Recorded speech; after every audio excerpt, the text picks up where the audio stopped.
नमस्कार, मी संतोष राणे. कोकणचं वैभव असलेल्या सागर डिजिटलच्या आजच्या बातमीपत्रात आपलं सर्वांचं स्वागत. आता पाहूया आजच्या ठळक घडामोडी. मवियात धुसफूस वाढली. ठाकरे गटाच्या भूमिकेमुळे आघाडीत खडा.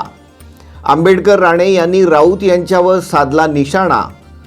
उद्धव ठाकरे यांचा कोकण दौरा जाहीर. विनायक राऊत यांच्या कार्यकर्त्यांमध्ये उत्साह. खेड शिवापूर मार्गावर टोलवाढ.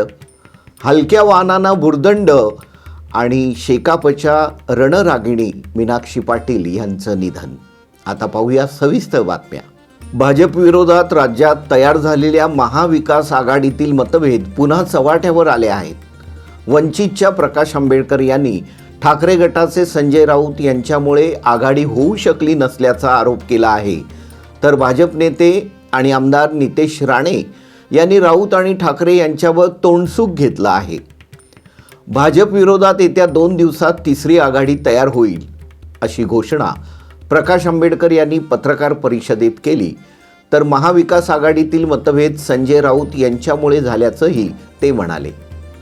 आमदार नितेश राणे यांनीही राऊत यांच्यावर निशाणा साधला.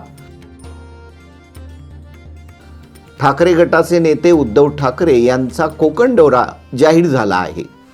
या दौऱ्यामुळे कोकणच्या कार्यकर्त्यात उत्साह संचारला आहे.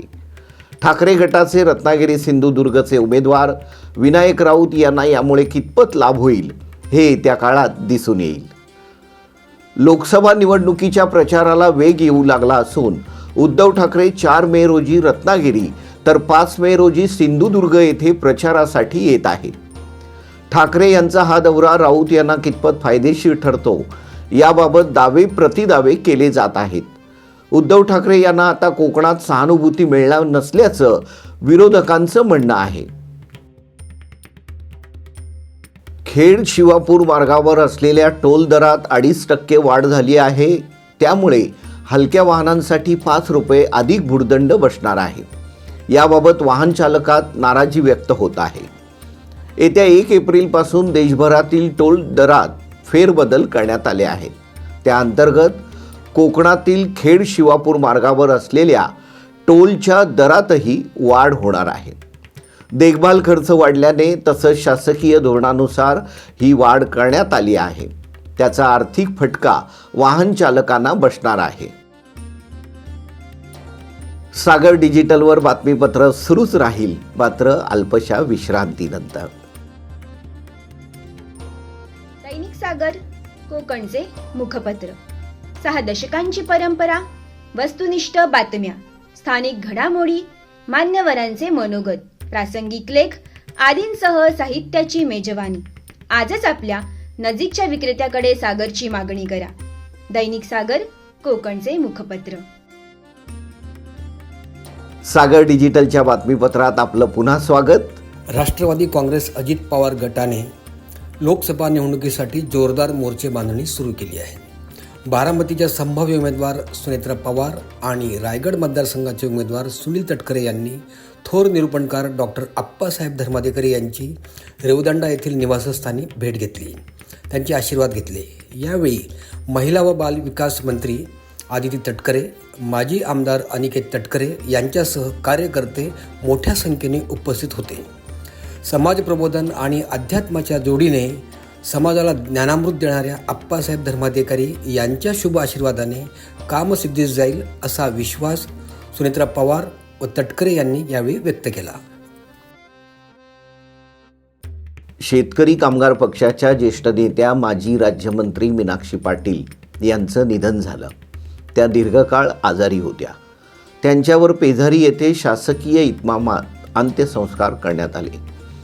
त्यावेळी मोठ्या संख्येने जनसमुदाय उपस्थित होता. शेकापच्या रणरागिणी गेल्याची भावना व्यक्त होत आहे. शेतकरी कामगार पक्षाच्या ज्येष्ठ नेत्या माजी मंत्री मीनाक्षी पाटील यांनी वयाच्या 76व्या वर्षी अखेरचा श्वास घेतला. त्या अलिबाग विधानसभा मतदारसंघाच्या 1995, 1999 आणि 2009 अशा 3 वेळा आमदार होत्या. 1999 मध्ये तत्कालीन विलासराव देशमुख सरकारमध्ये त्या काही काळ राज्यमंत्री म्हणून कार्यरत होत्या. शेकापचे आमदार जयंत पाटील, माजी आमदार पंडित पाटील यांच्या त्या भगिनी होत. तर शेकाप नेते आस्वाद पाटील यांच्या त्या मातोश्री होत. आता एक बातमी ज्यांच्याकडे यंदा कर्तव्य आहे त्यांच्यासाठी. ऐन लग्नसराईत सोने चांदीच्या दरात लक्षणीय वाढ झाली आहे. त्यामुळे वधूवर पित्याचा खर्च वाढणार आहे. गेल्या काही दिवसात सोने चांदीच्या दरात होणाऱ्या वाढीनं उच्चांक गाठला आहे. यंदा ज्यांच्याकडे लग्न आहे त्यांच्या खर्चात सोने चांदीच्या दरात वाढ झाल्यानं अधिकची भर पडणार आहे. सोन्याने 70,100 रुपये प्रति तोळा हा उच्चांकी दर गाठला आहे. प्रति तोळा 2,000 रुपयांची वाढ झाली आहे, तर चांदीच्या दरात 500 रुपयांची वाढ होत 77,600 रुपये प्रति किलो झाला आहे.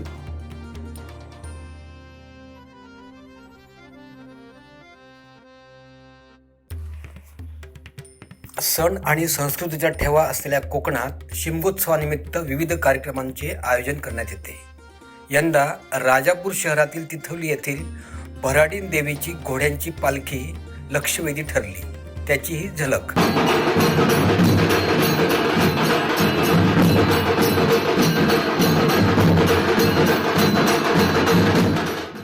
या होत्या सागर डिजिटलच्या आजच्या बातम्या. या बातम्यांसंदर्भात आपल्या सूचना आणि प्रतिक्रियांचं आम्ही नक्कीच स्वागत करू. पुन्हा भेटू उद्या याच वेळी याच ठिकाणी. तोपर्यंत नमस्कार. सागर डिजिटलच्या यूट्यूब चॅनेलला लाईक करा, शेअर करा, सबस्क्राईब करा आणि ताज्या घडामोडी नियमित पाहण्यासाठी बेल आयकॉनला प्रेस करा.